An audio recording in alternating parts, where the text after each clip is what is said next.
Me llamo María. Tengo 42 años y una doble vida. En los juzgados, soy magistrada del Tribunal Superior de Justicia, especializada en derecho corporativo y financiero. Fuera de ellos, para mi familia, apenas soy la secretaria que trabaja en oficinas del gobierno, una sombra discreta en la periferia de las reuniones familiares. Pero lo que no saben, y especialmente lo que no sabe Miguel, mi tío político y eterno juez improvisado de los destinos ajenos, es que durante los últimos 5 años he dictado sentencias que han redefinido el panorama empresarial del país, incluyendo el suyo. Todo comenzó, como suelen empezar las tragedias discretas, con una boda. Sofía, mi prima, se casó con Miguel hace 8 años. Él, dueño de una cadena de restaurantes y varias propiedades comerciales, irradiaba esa clase de seguridad arrogante que confunde fortuna con inteligencia. En su boda, entre copas de champaña y sonrisas falsas, alguien me presentó simplemente como María, la que trabaja en el Poder Judicial.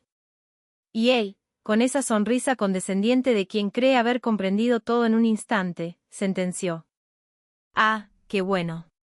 Siempre es bonito que las mujeres tengan empleos estables, aunque no sean muy ambiciosos». Lo dijo sin malicia aparente, pero con la arrogancia pasiva de quienes no imaginan que están pisando una mina. Yo no lo corregí. ¿Para qué?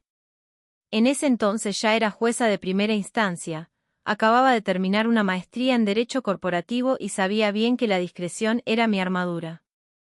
Las salas de justicia me habían enseñado a hablar solo cuando fuera necesario, y a medir cada palabra como si fuera un dictamen irreversible. Fingir ser menos era una estrategia silenciosa, una forma de avanzar sin ser blanco.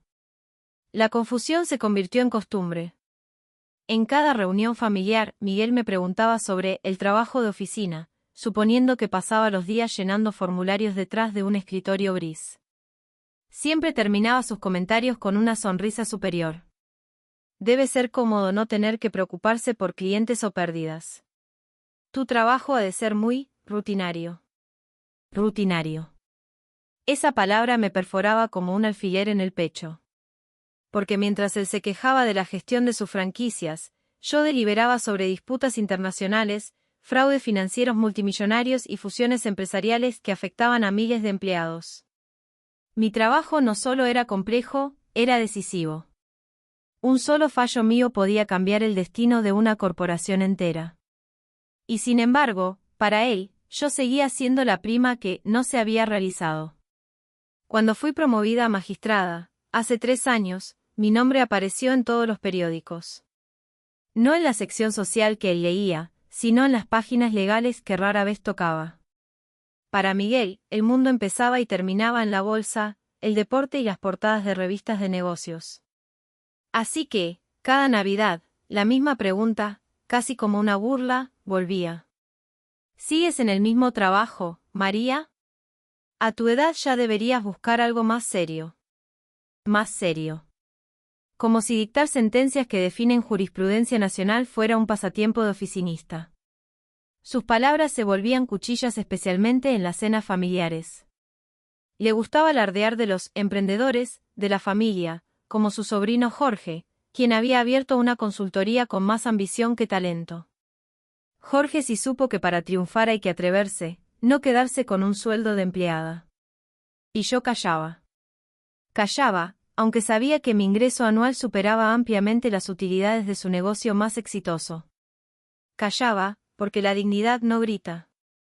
Porque mi fuerza no se medía en ostentación, sino en decisiones firmes, en precedentes legales, en respeto silencioso.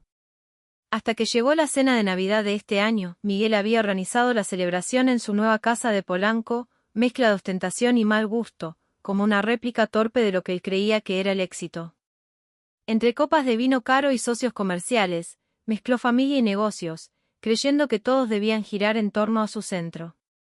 María, siéntate por allá, ordenó, señalando una mesa secundaria. Esta es para hablar de negocios. Te sentirás más cómoda con las esposas y los niños. Sofía, mi prima, bajó la mirada. Ni una palabra. Yo ya conocía ese gesto, la sumisión disfrazada de prudencia. Me senté en silencio en la mesa asignada. Desde allí, como una espectadora silenciosa de una comedia absurda, podía escuchar su discurso inflado de ignorancia. El problema con las nuevas regulaciones es que los burócratas del gobierno no entienden el mundo real de los negocios. Los invitados asentían con la misma reverencia que los cortesanos en la corte de un rey desnudo. Estas nuevas reglas de transparencia financiera son una locura. Solo entorpecen a los empresarios honestos como nosotros. Lo que Miguel ignoraba era que esas nuevas reglas nacieron precisamente de resoluciones firmadas por mí. Eran el fruto de largas horas de deliberación, investigaciones exhaustivas y sentencias destinadas a combatir el fraude y proteger la legalidad empresarial. Era mi obra. Y entonces, como si quisiera coronar su espectáculo con una última humillación, gritó. ¿Verdad que sí, María?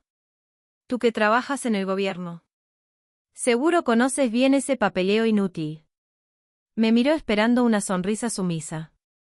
Yo respiré hondo, como quien carga una decisión irreversible. Lo que pasó después es otra historia. El silencio es un arma peligrosa.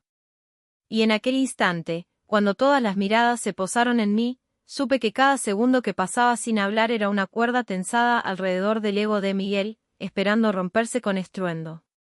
Esperaba mi aprobación. Una sonrisa dócil. Una frase que sellara su farsa. Yo, la empleada de escritorio, la sombra sin voz. Quería que asintiera, que respaldara su discurso con la humildad obediente de quien acepta su lugar en el escalón más bajo. Las regulaciones suelen tener razones específicas, dije, con un tono neutro que podía leerse tanto como cortesía, como advertencia. Pero Miguel no percibía matices. Nunca los había entendido. Para él, todo era blanco o negro, éxito o mediocridad, empresarios o empleados, él o los demás. Por eso prefiero tratar con abogados de verdad, dijo, hinchando el pecho, mirando a sus invitados como si acabara de pronunciar una revelación. Su voz reverberó entre los cubiertos y las copas. No con burócratas que solo ven formas y procedimientos, continuó con desprecio, disfrutando cada palabra. Las secretarias no entienden de leyes corporativas. Es un mundo demasiado complejo para quien nunca ha estado en las trincheras del negocio real. Y entonces, fue como si me hubiera abofeteado. No con la mano, sino con su ignorancia, con su menosprecio meticulosamente disfrazado de sapiencia. Mi corazón golpeó con fuerza, pero mi rostro no se inmutó. Claro que no, respondí con una calma que olía a tempestad contenida. Él sonrió. Como un niño satisfecho por haber gemariado una discusión que solo existía en su cabeza. Sus socios asintieron, cómplices de una verdad construida sobre arena. Exactamente, dijo. Por eso es vital rodearse de profesionales que entiendan realmente el derecho corporativo moderno.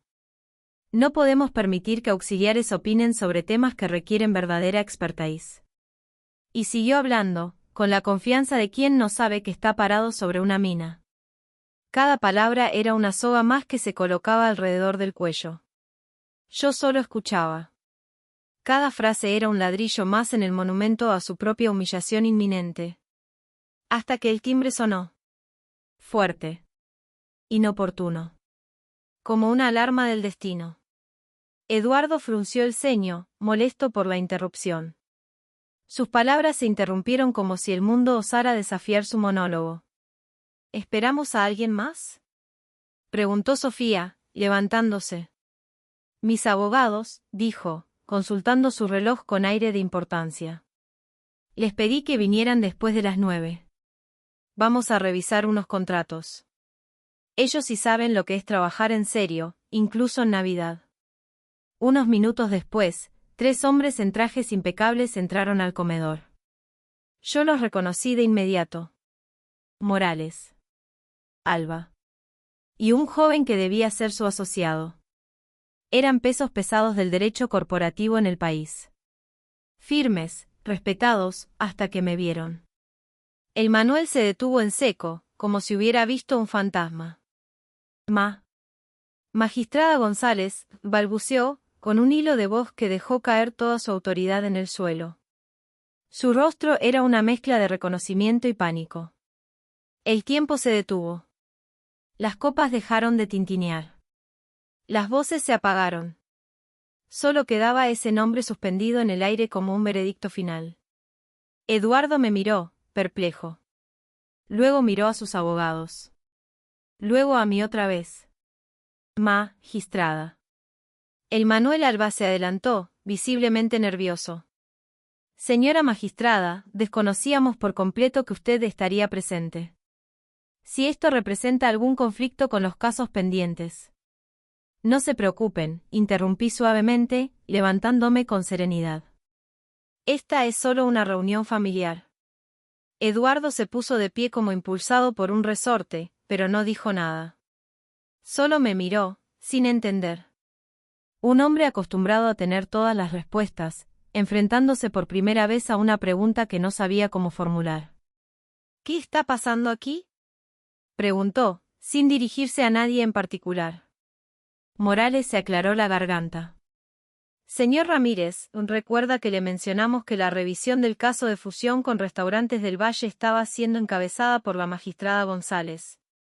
¿Qué?, susurró, atónito. Su familiar, añadió el abogado joven, señalándome con una mano temblorosa.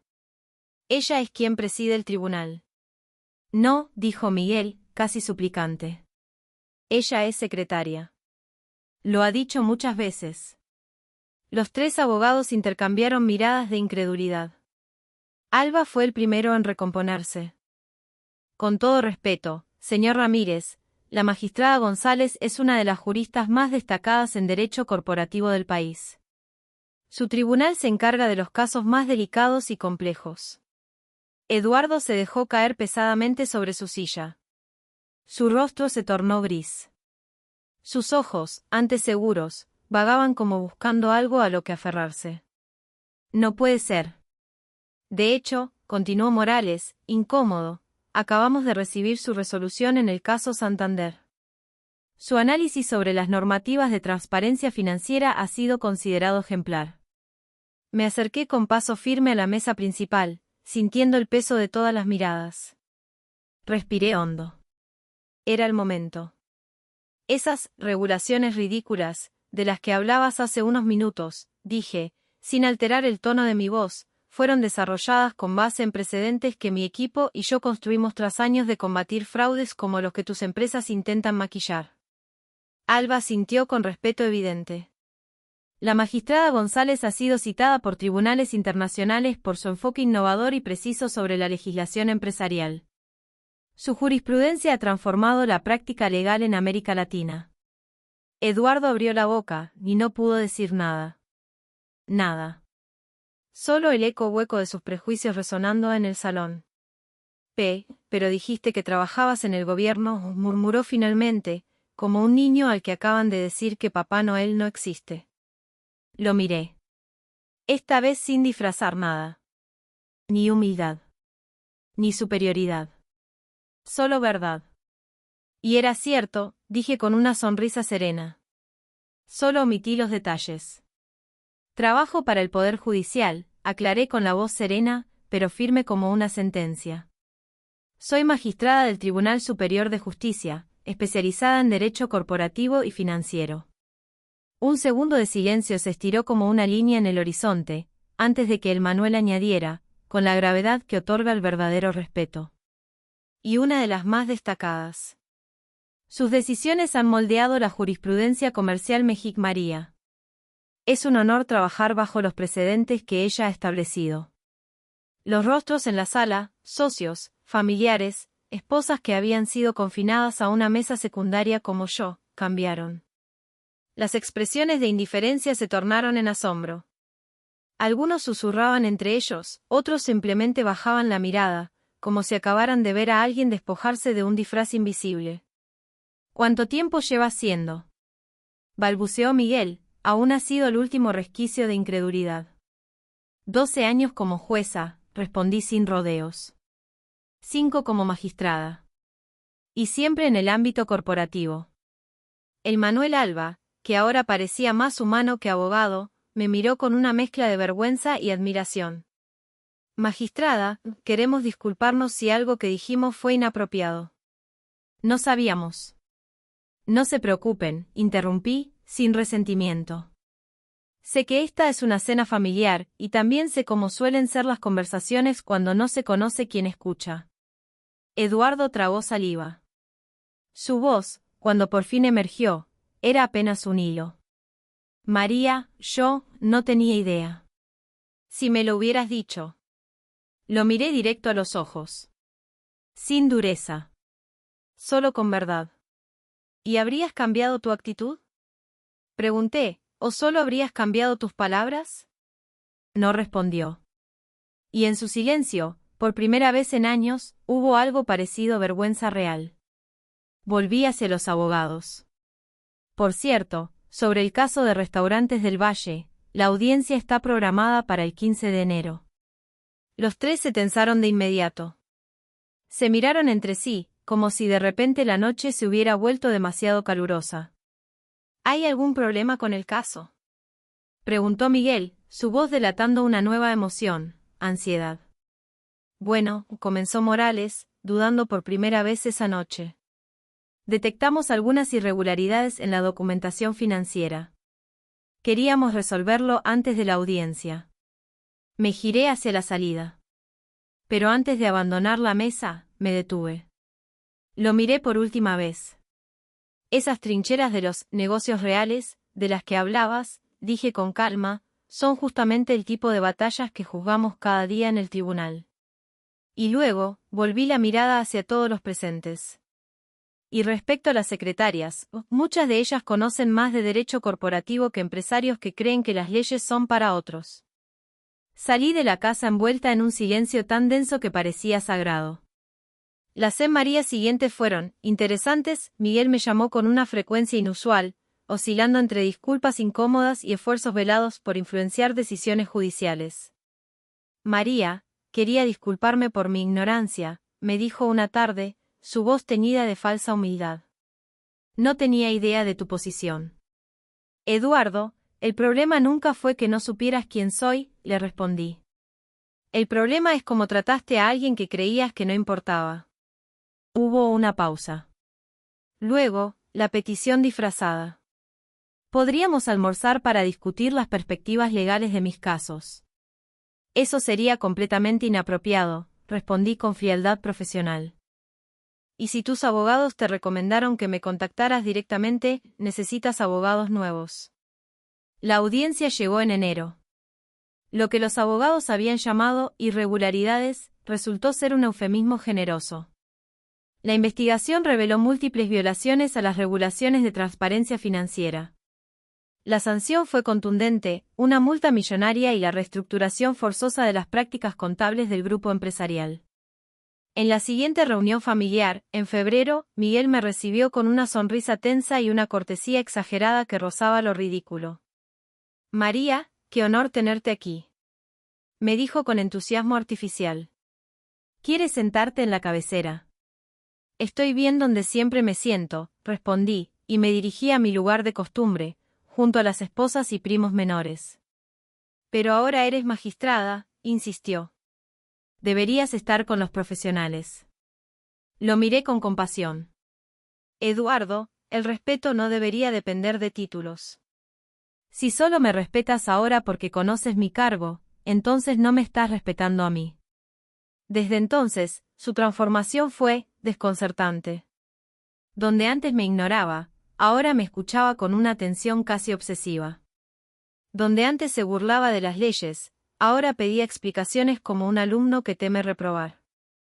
María, ¿podrías explicarme bien esas reglas nuevas sobre auditorías?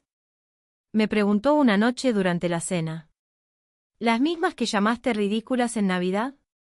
Le devolví la pregunta con una ceja alzada. Su rostro se encendió de vergüenza. Asintió en silencio. Pasaron 6 meses. En el cumpleaños de Sofía, con una copa en alto y todos los familiares presentes, Miguel se levantó e hizo algo que jamás creí que presenciaría. Quiero pedirle perdón a María, aquí, frente a todos, anunció. La traté injustamente durante años por ignorancia y prejuicio.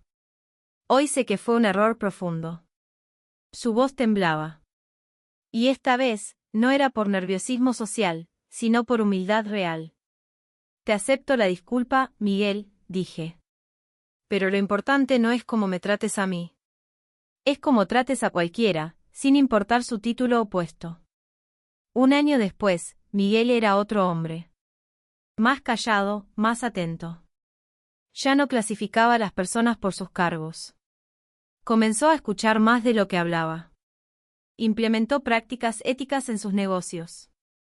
Hablaba de cumplimiento legal no como un obstáculo, sino como un principio. María, me dijo aquella Navidad. Gracias por enseñarme una lección que necesitaba. ¿Cuál? Que la verdadera sabiduría está en reconocer todo lo que no sabemos, especialmente sobre los demás. Ahora, cuando alguien en la familia se atreve a menospreciar a alguien por su profesión o apariencia, Miguel es el primero en intervenir. Y yo solo sonrío. Porque aprendí que el poder más profundo no está en imponerse, sino en mantenerse firme. En demostrar que el respeto no se exige con autoridad, sino que se inspira con integridad. Esa noche, mientras conducía de regreso a casa, pensé en la ironía de todo. Durante años, Miguel me sermoneó sobre leyes frente a la persona que las escribía. Pero la justicia verdadera no era la de los tribunales. Era esta, haber cambiado un alma con la sola fuerza de la verdad.